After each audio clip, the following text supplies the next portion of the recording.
आज भी कुछ लोग कहते हैं डॉक्टर बाबा साहेब आम्बेडकर ने संविधान नहीं लिखा, असली संविधान तो बी.एन. राव ने तैयार किया था। लेकिन क्या यही सच है? चलिए आज इस वीडियो में जानेंगे सबूतों, दस्तावेजों और ऐतिहासिक तथ्यों के आधार पर भारत का संविधान किसने बनाया और क्यों। अगर आप डॉक्टर बाबा साहेब आम्बेडकर के विचारों में आस्था रखते हैं, अगर आप सच को बिना मिलावट जानना चाहते हैं, तो यह वीडियो अंत तक जरूर देखिए। इस एक ही वीडियो में आपको मिलेगा कौन था संविधान का असली निर्माता, किसने क्या भूमिका निभाई और आज भी कुछ शक्तियां इस सच से क्यों डरती हैं। अब भ्रम नहीं रहेगा, अब सामने आएगा केवल सत्य, साफ, ठोस और दस्तावेजों के साथ। भारत को जब आजादी मिली तो सबसे बड़ा सवाल था, अब देश कैसे चलेगा, किस कानून से चलेगा। जरा सोचिए, अगर आजादी तो मिल गई थी लेकिन कानून ही नहीं होता तो देश का क्या हाल होता। तब जरूरत थी ऐसे संविधान की जो सबको समान माने, जो राजा और रंक में कोई भेद न करे, जो गुलामी की जंजीरों को तोड़े और नव भारत की आत्मा बने। इसी जरूरत को पूरा करने के लिए बनी संविधान सभा। 9 दिसंबर 1946 को संविधान सभा की पहली बैठक हुई। कुल 389 सदस्य थे। बाद में भारत के विभाजन के कारण यह संख्या घटकर रह गई 299। इनमें देश के कोने कोने से आए थे बुद्धिजीवी, नेता, कानूनविद और समाज सुधारक। लेकिन इस पूरी सभा में सबसे बड़ी जिम्मेदारी थी एक ऐसा संविधान बनाना जो हजारों जातियों, धर्मों, भाषाओं और परंपराओं को एक सूत्र में बांध सके। अब भारत की संविधान सभा ने महसूस किया कि सिर्फ बहस से संविधान नहीं बनेगा। तो 29 अगस्त 1947 को एक विशेष समिति का गठन किया गया, ड्राफ्टिंग कमेटी यानी संविधान मसौदा समिति। अब जरा ध्यान से सुनिए, इस समिति में कुल 7 सदस्य थे।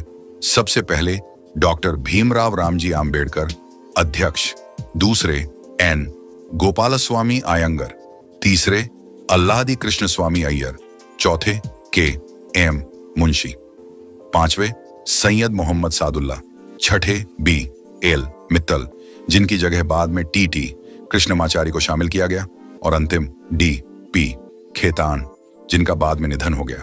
लेकिन भाव, इन 7 में से ज्यादातर या तो बीमार थे या राजनीति में व्यस्त थे। पूरा दारोमदार सिर्फ एक व्यक्ति के कंधों पर था, डॉक्टर भीमराव आम्बेडकर। बाकी लोग या तो बीमार थे या राजनीतिक व्यस्तताओं में उलझे हुए। लेकिन बाबा साहेब हर दिन, हर सेकंड संविधान में डूबे हुए थे।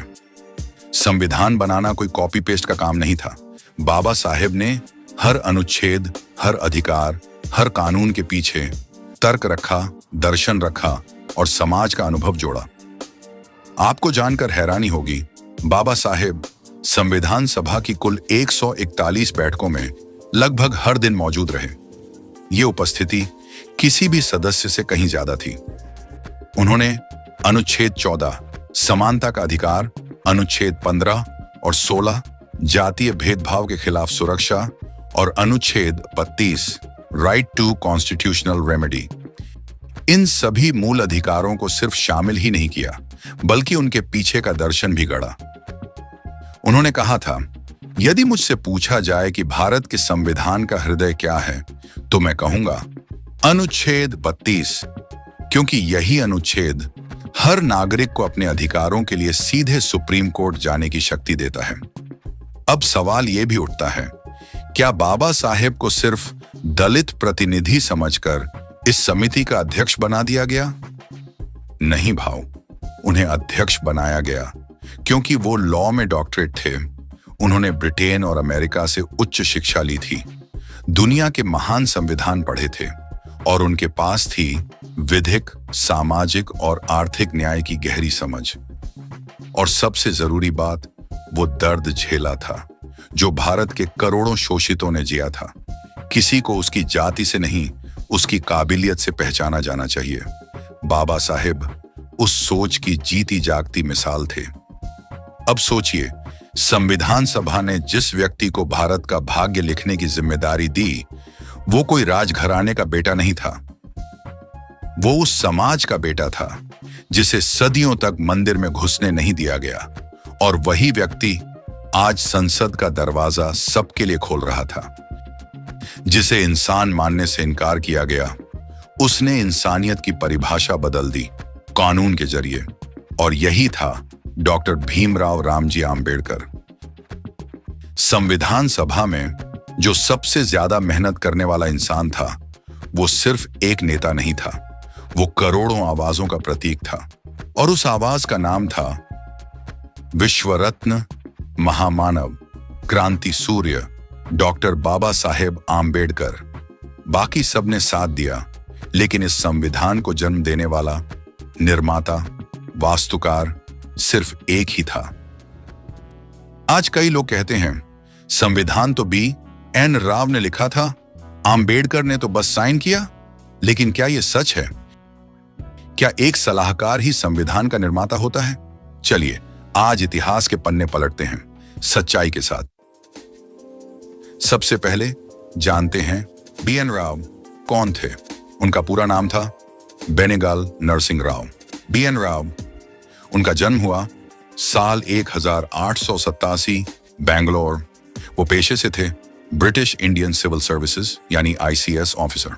उन्होंने कानून की पढ़ाई इंग्लैंड से की थी, लेकिन ना वो कोई जन नेता थे, न संविधान विशेषज्ञ।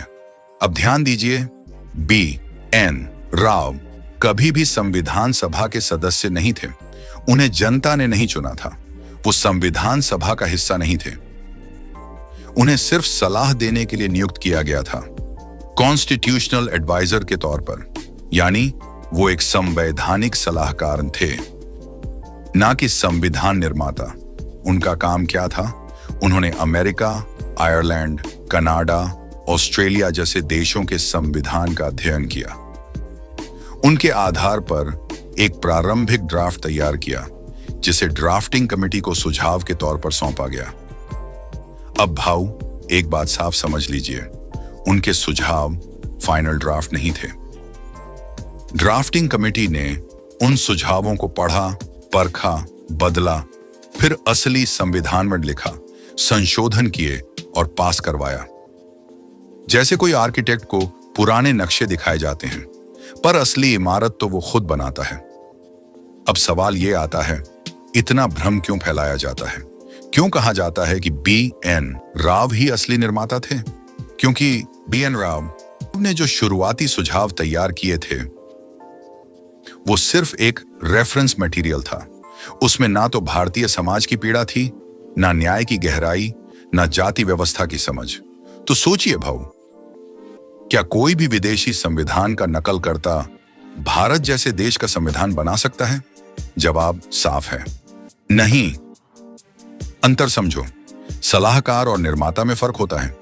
B.N. राव सलाहकार थे, संविधान सभा के सदस्य भी नहीं थे, ड्राफ्टिंग कमेटी में भी नहीं थे। उन्होंने सिर्फ सुझाव दिए। डॉक्टर बाबा साहेब आम्बेडकर संविधान सभा के सदस्य थे, ड्राफ्टिंग कमेटी के अध्यक्ष थे, संविधान लिखा भी, लागू भी किया, अंतिम भाषण भी उन्होंने ही दिया, और सबसे आखिरी में हस्ताक्षर भी बाबा साहेब ने ही किए। इसलिए याद रखो, निर्माता कौन था और सलाहकार कौन था। B.N. राव की भूमिका वैसी थी जैसे कोई शिक्षक छात्रों को किताब की सूची देता है, लेकिन जो बच्चा वो सारी किताबें पढ़ता है, समझता है और परीक्षा में टॉप करता है। असल मेहनत किसकी हुई? बिल्कुल उसी की। ऐसे ही बाबा साहेब ने सिर्फ सुझाव नहीं लिए, उन्होंने उन्हें भारतीय समाज के अनुरूप ढाला और संविधान को जन्म दिया। अब बात करते हैं ऐतिहासिक प्रमाण की। जवाहरलाल नेहरू ने खुद संसद में कहा था, doctor Ambedkar deserves all credit for drafting this magnificent document. संविधान के आधिकारिक दस्तावेज में ड्राफ्टिंग कमेटी में एक ही नाम के आगे लिखा है, chairman doctor B.R. Ambedkar. Doctor Rajendra Prasad, जो संविधान सभा के अध्यक्ष थे, उन्होंने कहा था, We never could have made this constitution without Dr. Ambedkar. B.N. Rao को सम्मान देना गलत नहीं है। उन्होंने परिश्रम किया, सुझाव दिए, लेकिन बाबा साहेब का योगदान कम करके उनके नाम की जगह किसी और को देना यह सिर्फ झूठ नहीं बल्कि अन्याय है। और जब अन्याय होता है तो संविधान खुद बोलता है। मूल अधिकार हर नागरिक का जन्मसिद्ध हक है, और इस हक का वास्तुकार कौन है? बाबा साहेब आम्बेडकर। जय संविधान, जय भीम। कुछ लोग कहते हैं ड्राफ्टिंग कमेटी का काम तो बस पहले से तैयार मसौदे को ठीक करना था, लेकिन क्या सिर्फ टाइपिंग के लिए डॉक्टर बाबा साहेब को चुना गया था? चलो आज जानते हैं सच्चाई कि इस समिति ने असल में क्या किया और किसने भारत को संविधान का असली चेहरा दिया। संविधान सभा को जल्द ही समझ आ गया कि भारत जैसे जटिल देश के लिए सिर्फ विदेशी कानूनों की नकल काफी नहीं है। इसलिए 19 अगस्त 1947 को एक विशेष समिति बनाई गई, ड्राफ्टिंग कमेटी। इसका मकसद था हर अनुच्छेद को भारत के संदर्भ में लागू करना, मूल अधिकार, नीति निर्देशक तत्व, नागरिकों की जिम्मेदारियां तय करना और संविधान को सामाजिक न्याय की नींव पर खड़ा करना। सबसे पहले कमेटी ने दूसरे देशों के संविधान को सिर्फ कॉपी नहीं किया, हर सुझाव को भारत की जाति, धर्म, परंपरा और असमानता के नजरिए से संशोधित किया गया। फिर शुरू हुआ अमेंडमेंट्स का सिलसिला। कुल 7,635 संशोधन प्रस्ताव आए। कमेटी ने उनमें से 2,365 पर गंभीर चर्चा की, सुधार किए और उन्हें संविधान में ढाला। भाई, ये कोई कॉपी पेस्ट नहीं था। हर लाइन में विचार था, दर्शन था और समाज की सच्चाई थी। अब सवाल यह है, इस समिति में सबसे ज्यादा काम किसने किया? जवाब है डॉक्टर बाबा साहेब आम्बेडकर। उन्होंने कमेटी की हर बैठक को दिशा दी और सबसे महत्वपूर्ण अनुच्छेदों को आकार दिया। अनुच्छेद 14 समानता का अधिकार, अनुच्छेद 17 अस्पृश्यता का अंत, अनुच्छेद 32 संवैधानिक उपचार का अधिकार। डॉक्टर बाबा साहेब ने खुद कहा था, article 32 is the very soul of the constitution. संविधान सिर्फ कानूनों का दस्तावेज नहीं होता, उसमें देश की आत्मा होती है। ड्राफ्टिंग कमेटी ने इस आत्मा को शब्दों का रूप दिया। उन्होंने लिखा, सामाजिक न्याय, धार्मिक स्वतंत्रता, समान नागरिकता, आरक्षण व्यवस्था, महिलाओं को अधिकार, मजदूरों और किसानों के हित। इन बातों ने भारत के संविधान को सिर्फ कानून नहीं, एक सामाजिक क्रांति बना दिया।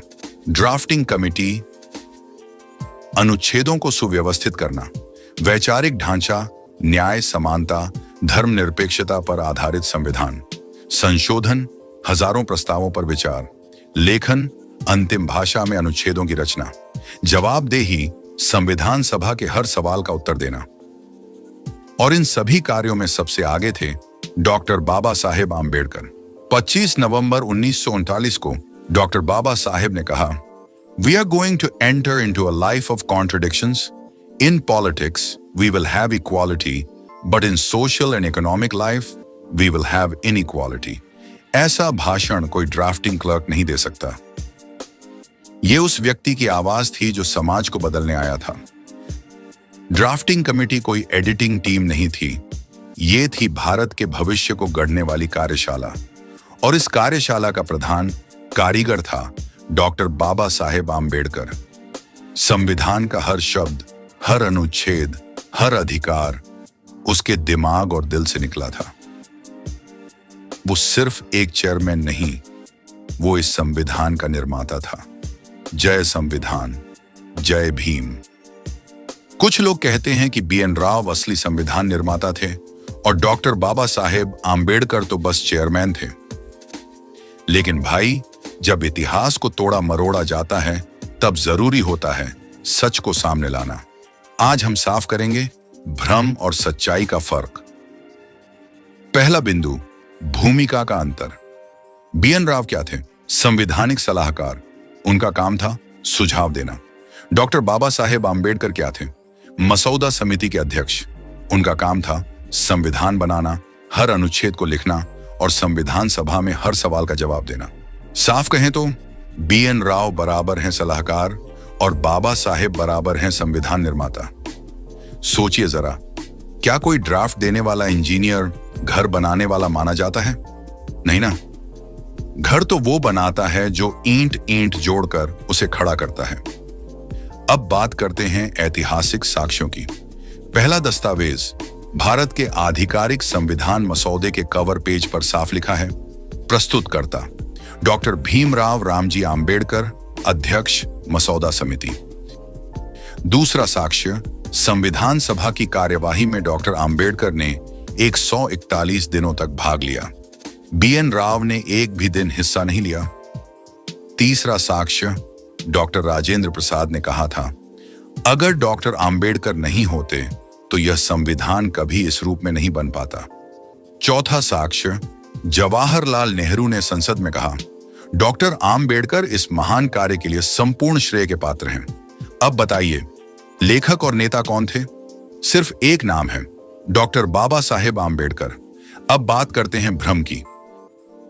जब किसी विचारधारा को डर लगता है कि संविधान लोगों को हक और बराबरी सिखा देगा, तो वो सबसे पहले क्या करती है? वो संविधान के निर्माता को ही बदल देती है, ताकि लोगों को बाबा साहेब का नाम, उनकी सोच और उनका संघर्ष याद ही ना रहे। लेकिन सवाल यह है, अगर BN राव इतने ही महान थे, तो उन्हें मसौदा समिति का अध्यक्ष क्यों नहीं बनाया गया? क्यों नहीं उन्होंने संविधान सभा में एक भी बार भाषण दिया? क्यों नहीं उनके नाम के आगे संविधान निर्माता लिखा गया? जवाब साफ है, वो सिर्फ सलाहकार थे, निर्माता नहीं। अब अंतिम निष्कर्ष, डॉक्टर बाबा साहेब आंबेडकर ने संविधान लिखा, समाज के हर वर्ग को देखा, न्याय, स्वतंत्रता, समानता और बंधुत्व को जोड़ा, अंतिम ड्राफ्ट प्रस्तुत किया, हर सवाल का उत्तर दिया और संविधान को पास करवाया। BN राव ने सिर्फ सुझाव दिए, संविधान सभा में भाग नहीं लिया, कोई अनुच्छेद नहीं लिखा, कोई जवाबदेही नहीं ली। निष्कर्ष एकदम साफ है, संविधान निर्माता डॉक्टर बाबा साहेब आंबेडकर और BN राव एक सलाहकार मात्र।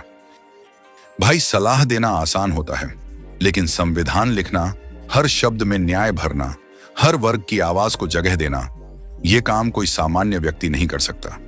यह काम किया उस इंसान ने जिसे भारत ने कभी इंसान तक नहीं माना था, और उनका नाम है डॉक्टर बाबा साहेब आंबेडकर। संविधान सिर्फ कानून नहीं, ये एक सपना है करोड़ों लोगों का, और उस सपने का निर्माता सिर्फ और सिर्फ बाबा साहेब हैं। जय संविधान, जय भीम।